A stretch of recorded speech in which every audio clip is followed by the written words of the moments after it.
के प्रधानमंत्री नहीं है बल्कि पुजारी सम्राट बन चुके हैं। वो भारत के प्रधानमंत्री और उनकी सरकार भारत के मुसलमानों से उनकी शनाख्त को छीनना चाहते हैं। आप हर मस्जिद को छीनना चाहते हैं। आप बताइए 17 करोड़ मुसलमानों को क्या पैगाम दे रहे हैं आप? एक तारीखी दिन 22 जनवरी था, एक तारीखी दिन 31 जनवरी था। सर, रात के अंधेरे में अपील किए बगैर आप आरे लेकर रास्ता खोल देते हैं। क्या पैगाम दे रहे हैं सर? आज मुल्क के 17 करोड़ मुसलमान भारत के वजीर आजम पर एतमाद भरोसा नहीं करते, बिल्कुल नहीं करते, बता रहा हूं, खुल के कह रहा हूं। 600 साल की मेहरौली की मस्जिद को बगैर को नोटिस दिए आपने डिमोलिश कर दिया। अलीगढ़ मुस्लिम यूनिवर्सिटी से इतनी नफरत क्यों है आपको? वहां पर तो हिंदू भाई भी।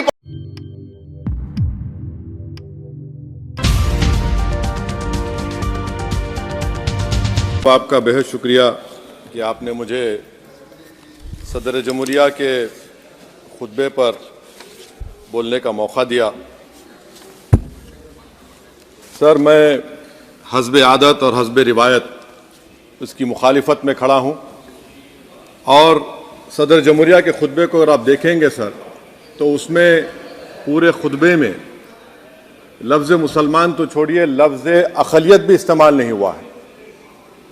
और मैं बड़ी जिम्मेदारी के साथ आपके सामने अर्ज़ कर रहा हूँ कि भारत में 14% मुसलमान जो आबादी के लिहाज से 17 करोड़ आते हैं, वो आज पिछले 10 साल में नरेंद्र मोदी की सरकार में अपने आप को एक गैर यकीनी कैफियत में पाते हैं। अपने सोचते हैं कि हमारी शनाख्त को ख़तरा है, हमारे वजूद को ख़तरा है। और मैं बड़ी जिम्मेदारी के साथ कह रहा हूं कि जज्बात में लाए बगैर कह रहा हूं कि आज 17 करोड़ मुसलमान अपने आप को ऐसा समझते हैं कि जिस ज़माने में हिटलर के ज़माने में यहूदी अपने आप को समझते थे। और उसकी मैं बताता हूं क्यों समझते हैं, बताता हूं आपको चंद मिनट में। सर, मिसाल के तौर पर आप देखिए खुतबे सदारत के हिस्से तहरीर का 32वां पैराग्राफ, 32 पैराग्राफ में ड्रॉप आउट रेट का जिक्र हुआ, स्कूलों में इंदराज यानी एनरोलमेंट का जिक्र हुआ, एससीज का नाम लिया गया, एसटीज का नाम लिया गया, ओबीसीज का नाम लिया गया, लफ्ज़ अक़लियत का नाम नहीं लिया गया, मुसलमान तो छोड़िए। और सबसे ज़्यादा ड्रॉप आउट इस मुल्क में अगर स्कूलों में है तो मुसलमानों में है। सबसे कम एनरोलमेंट अगर है तो मुसलमानों में हायर एजुकेशन में। गवर्नमेंट का डेटा है सर कि मुसलमानों का जो स्टूडेंट ड्रॉप आउट है वो 14.42 से क्लास 1 से शुरू होता और वो क्लास 6 और 8 को पहुंचे अब तक वो 10.76 को पहुंचता है। ये गवर्नमेंट का डेटा है, यानी क्लास 1 से क्लास 6 8 तक ये हाल है।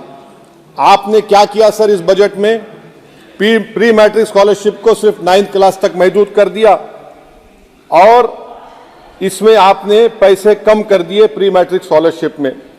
और सर 2022-23 का बजट आप देखिए, 5026 करोड़ रुपए दिए गए थे, जिसमें से सिर्फ 663 करोड़ इस्तेमाल हुए। अब आप आ जाइए सर, AISHE का डेटा है कि हायर एजुकेशन में मुसलमानों का 8.5 ड्रॉप आउट रेट हुआ है। 2020-21 में गवर्नमेंट का डेटा बता रहा है कि 1,80,000 मुसलमान हायर एजुकेशन में नहीं है। प्री मैट्रिक स्कॉलरशिप को आपने 423 करोड़ था, उसको आपने इस साल 326 कर दिया। मौन आजाद फेलोशिप को 45 करोड़ कर दिया। MCM जो 44 करोड़ था 33 करोड़ कर दिया। बताइए, जो सबसे ज्यादा जिसका कम्युनिटी का ड्रॉप आउट रेट है और जो हायर एजुकेशन नहीं, उससे आप ये बर्ताव करते हैं। सर, दूसरी बात यह है कि हम ये देख रहे हैं कि 10 साल में इस सरकार में कोई हद नहीं छोड़ी है गलत हुक्मरानी की, नफरतों को भड़काने की, कोई हद नहीं छोड़ी गलत फहमियों को फैलाने की, और कोई हद नहीं छोड़ी इस मुल्क के अवाम नास को तर्क करने की। इस 10 साल में हमने क्या देखा सर? जमहूरियत हमारे वतन अजीज की को बचाना बहुत जरूरी है। ये गरीबों के लिए और कमजोरों की एक बहुत बड़ी ताकत है। मगर 10 साल में, 9.5 साल में क्या हुआ? सिर्फ एक शख्स को मजबूत कर दिया गया, एक मजहब को मजबूत कर दिया गया, एक आइडियोलॉजी, एक नजरिए को मजबूत कर दिया गया, एक शनाख्त को सब शनाख्त के आगे दूसरी शनाख्तों को मिटाने की कोशिश की गई, एक जबान को मजबूत कर दिया गया, तो हमारी जमहूरियत तो खोखली हो चुकी है। और सर, कोई भी हुकूमत और पार्टी सिर्फ जबर और इस्तेसाल पर कायम नहीं रह सकती है सर। दूसरा पॉइंट सर जो मैं आपके सामने अर्ज करना चाह रहा हूं, CAA के कानून के ताल्लुक से मरकजी एक वजीर ने अखबार में बयान दिया कि हम 8 दिन में करने वाले हैं। आप 8 दिन में करेंगे, 8 दिन में एहतजाज शुरू होगा मुल्क के कोने कोने में। आप CAA को मजहब से खत्म कर दीजिए, मजहब से जोड़ेंगे तो आपका इरादा बुरा है। आप भारत की अक़लियतों को, भारत के मुसलमानों को, दलितों को आप परेशान करने का आपका इरादा है सर। दूसरी बात यह है कि CAA के खिलाफ क्यों हम हैं? क्योंकि सीमांचल के मुसलमान को आप बांग्लादेशी कहते हैं। कोई मिनिस्टर मुझे कहता है कि घुसपैठी है, रोहिंग्या है। तो CAA को मजहब से जोड़ना गलत था, उसको निकालिए।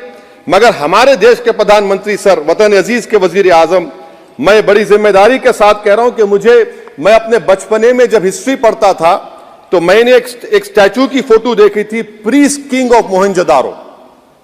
ऐसा लगता है कि वैसा ही लग रहा है कि प्रधानमंत्री नहीं है बल्कि पुजारी सम्राट बन चुके हैं वो।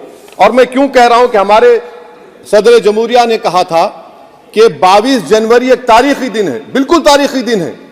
22 जनवरी की बुनियाद 6 दिसंबर 92 को रखी गई। 22 जनवरी की बुनियाद 86 में ताले खोलकर रखी गई। 22 जनवरी की बुनियाद GB पंत ने रखी थी, इसीलिए तारीखी दिन है। और तारीखी दिन इसलिए भी है कि सर इसी ऐवान में 16 दिसंबर 1992 को हमने एक रेजोल्यूशन पास किया था। आप बताइए कि आज इस मुल्क में चाहे कोई सेकुलर पार्टी का हो या जो भी हो, वाले सब सेकुलर है, बुरा मैं हूं, किसी में हिम्मत नहीं है कि 6 दिसंबर की बात की जाए। और वो तारीखी दिन इसलिए भी है सर, इंसाफ करने वालों में एक NCLT के चेयरमैन, एक गवर्नर और एक नामजद शुदा रुकने पार्लियामेंट बैठे हुए थे। अब आप बताइए मेरे पास बचा क्या है? बचा यह है कि आर्टिकल 32 बचा है जिसको बाबा साहब अम्बेडकर ने दिया। आज मुल्क के 17 करोड़ मुसलमान भारत के वजीर आजम पर एतमाद भरोसा नहीं करते, बिल्कुल नहीं करते, बता रहा हूं, खुल के कह रहा हूं। अगर आप आर्टिकल 32 का ड्यू प्रोसेस ही खत्म कर देंगे तो फिर मेरे पास क्या बचेगा सर? क्या बचेगा? मैं तो यहां खड़े होकर वो सुप्रीम कोर्ट के मायानाज बेबाक वकील दुष्यंत दवे की तरह तो नहीं कह सकता। मुझे आज भी रूल ऑफ लॉ में भरोसा है, मुझे आज भी कानून पर, संविधान पर भरोसा है, मगर ड्यू प्रोसेस तो फॉलो होना चाहिए। ड्यू प्रोसेस फॉलो नहीं हो रहा। एक तारीखी दिन 22 जनवरी था, एक तारीखी दिन 31 जनवरी था। सर रात के अंधेरे में अपील किए बगैर आप आरे लेकर रास्ता खोल देते हैं। क्या पैगाम दे रहे हैं सर? 600 साल की मेहरौली की मस्जिद को बगैर को नोटिस दिए आपने डिमोलिश कर दिया। मैं जिम्मेदारी के साथ कह रहा हूं कि भारत के प्रधानमंत्री और उनकी सरकार भारत के मुसलमानों से उनकी शनाख्त को छीनना चाहते हैं। ख्वाजा अजमेरी के आस्थाने पर चादर बिछाइए, मगर आप जो चादर मुझसे छीनना चाह रहे हैं मेरी मस्जिद है। आप हर मस्जिद को छीनना चाहते हैं। आप बताइए 17 करोड़ मुसलमानों को क्या पैगाम दे रहे हैं आप कि आप हर मस्जिद को छीन लेंगे मुझसे? फिर मेरा वजूद किस माने रखता है? मेरा शनाख्त क्या माने रखता है? रूल ऑफ लॉ क्या माने? अच्छा, 1991 के प्लेसेस ऑफ वर्शिप एक्ट पर क्यों नहीं बोलते आप लोग? आप उस पर कायम है नहीं है। आप 500 साल की बात करते। मैं आपसे कहता हूं भाई 500 साल पे मत जाइए, बौद्ध पे जाइए, जैनिज्म पे जाइए, शैविज्म पे जाइए। कहां रुकेंगे? अरे इस देश को आजादी मिली 47 में, संविधान मिला हमको बाबा साहब अम्बेडकर का बराबरी का। उससे पहले तो राजा रजवाड़े थे, जमहूरियत नहीं थी, लोकतंत्र नहीं था, मगर आप उसको उस बारे में लेके जाते। अरे 500 साल आगे क्या होगा बताइए? आप किसी एक सिविलाइजेशन, सर अंग्रेजी में किसी ने कहा था, civilisation can not be rewritten by hatred, history can not be corrected by demolition. आप ये नहीं कर सकते। और मैं उम्मीद करता हूं कि जब मौर्रिख तारीख लिखेगा, नरेंद्र मोदी इस मुल्क में तारीख लिखना चाहते हैं। क्या तारीख लिखना चाहते हैं? कि मैंने इस देश को, गांधी अंबेडकर के देश को मैंने हिंदू राष्ट्र बना दिया। मैं उम्मीद करता हूं कि हमारे भारत के हमारे हिंदू भाई देश के प्रधानमंत्री की सोच को नाकाम करेंगे। उन पर है, अब देखते हैं क्या होता है। सर नेबरहुड फर्स्ट की पॉलिसी है। नेबरहुड फर्स्ट क्या हो रहा है सर? हम सोशल मीडिया के जरिए फॉरेन पॉलिसी चला रहे हैं। मालदीव छोटा मुल्क, वो हमको आंख दिखा रहा है, चीन की गोद में बैठ गया। हमारे लद्दाख में हमारे जो लोग जानवर को लेकर घास चराए जाते, वहां पर चीन की आर्मी आके रोक रही। बताइए बांग्लादेश चीन की गोद में बैठा हुआ है, आप गैलेंट्री अवार्ड दे रहे हैं, क्यों दे रहे हैं? कि चीन बैठा हुआ है। तो आपका बफर जोन गया कहां भाई साहब? आपका बफर जोन तो कहां गया नहीं मालूम, गायब हो गया बफर जोन। और दूसरी बात सर, आप ये भी देख लीजिए कि यहां पर मैं आपको इंपॉर्टेंट पॉइंट ये बताना चाह रहा हूं सर, ये हम बोलते हैं India middle east economic corridor, कितना पैसा है बताइए, वो नहीं बताया जाता। अच्छा सर, सबसे तकलीफ दे बात मेरे लिए है कि भारत ने यूनेस्को का इलेक्शन पाकिस्तान से हार गया। हम पाकिस्तान से हार गए, ये आपकी फॉरेन पॉलिसी है।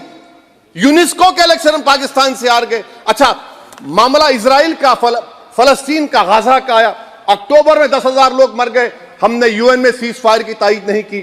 दिसंबर आया, 20,000 मर गए, तो हमने तायीद कर दी। क्यों तायीद की? क्योंकि ग्लोबल साउथ को हमको फॉलो करना पड़ रहा है। भारत ग्लोबल साउथ को फॉलो कर रहा है, मेरे लिए तकलीफ दे बात है। यह आपकी नाकामी का बहुत बड़ा सबूत है। इसीलिए हम बता रहे हैं कि यह सरकार की बहुत से नाकाम। सर, अलीगढ़ मुस्लिम यूनिवर्सिटी, आखिरी पॉइंट, अलीगढ़ मुस्लिम यूनिवर्सिटी, सर आप उत्तर प्रदेश से आते हैं सर, 81 में एक्ट पास हुआ। हमारा लॉ ऑफिसर कोर्ट में कहता है कि मैं पार्लियामेंट के एक्ट को नहीं मानता। कैसे नहीं मानते सर? क्या नरेंद्र मोदी ने पार्लियामेंट को नॉमिनेट किया या पार्लियामेंट ने नरेंद्र मोदी को प्रधानमंत्री बनाया? बताइए। 81 के एक्ट को नहीं मानते सर। 2 ही तो सेंट्रल यूनिवर्सिटी है मुसलमानों के, 1,80,000 आप ही के सरकार के दौर में मुसलमान हायर एजुकेशन निकल गए। आप अलीगढ़ मुस्लिम से छीनना चाह रहे हैं। Theory of separation of powers में एग्जीक्यूटिव हमको डिक्टेट करेगा। मेरी आवाज तो पार्लियामेंट है, अब मेरी आवाज के खिलाफ एग्जीक्यूटिव सुप्रीम कोर्ट में बोलता है। अलीगढ़ मुस्लिम यूनिवर्सिटी से इतनी नफरत क्यों है आपको? वहां पर तो हिंदू भाई भी पढ़ते हैं सर। ये अलीगढ़ मुस्लिम यूनिवर्सिटी का मामला है सर। तो मैं आपसे इस बात पर, इस शेर पर अपनी बात को खत्म कर रहा हूं सर। आप भी उर्दू दां हैं जी। मसीहाओं को जब भी आवाज दी है, अहमद फराज का शेर है जी जी, मसीहाओं को जब भी आवाज दी है पलट कर आ गए हर बार कातिल। मसीहाओं को जब भी आवाज दी है पलट कर आ गए हर बार कातिल। वहां क्या दाद खाही क्या गवाही, वहां क्या दाद खाही क्या गवाही, जहां हो मुंसिफों के यार कातिल। सर, मैं फिर से हुकूमत से मुतालबा करता हूं कि अल्पसंख्यक समाज के बजट के स्कॉलरशिप को आप डिमांड ड्रिवन करिए। भारत के प्रधानमंत्री, प्रधान सेवक रहिए। आप कोई प्रीस किंग मत बन जाइए। आप जीतेंगे, कौन जीतेंगे देश तय करेगा। मगर याद रखिए, 17 करोड़ मुसलमान आज गम और गुस्से में हैं और इस बात को महसूस कर रहे हैं, इस बात को महसूस कर रहे हैं कि प्रधानमंत्री को हम नोट नहीं दिए मगर हमारा प्रधानमंत्री है। आखिर ये प्रधानमंत्री 17 करोड़ मुसलमानों की उनकी शनाख्त को कैसे मिटा रहे हैं, कैसे उनको आप मार्जिनलाइज कर रहे हैं। इसीलिए सर, मैं उम्मीद करता हूं कि हमारे सेकुलरिज्म जो है वो, मैं पॉलिटिकल सेकुलरिज्म कभी नहीं माना, जो सेकुलरिज्म संविधान में लिखा गया उसकी हिफाजत करेंगे। मुल्क अहम है, वरना याद रखिए आप चुनाव जीते हैं हारे, मगर अगर आप 17 करोड़ एक जनता को आप गैर यकीनी कैफियत पैदा कर देंगे, ये देश के हित में नहीं होगा। बल्कि हम तो उम्मीद कर रहे हैं कि ड्यू प्रोसेस अदालत फॉलो करेगी। अदालत अगर एक तरफा फैसले करेगी तो गलत होगा सर। बहुत बहुत शुक्रिया। फिलहाल इस वीडियो में इतना ही, हमें दीजिए इजाजत। आगे फिर मुलाकात होगी आपसे किसी ऐसी खबर के साथ। लेकिन जाते जाते आपसे निवेदन है दोस्तों का आप हमारे इस चैनल को सब्सक्राइब जरूर कीजिएगा, ताकि आपको लेटेस्ट अपडेट और वो खबरें मिलती रहे जिनको गोदी मीडिया नहीं दिखाता है, हम आप तक पहुंचाने की कोशिश करते हैं। जय हिंद, धन्यवाद दोस्तों।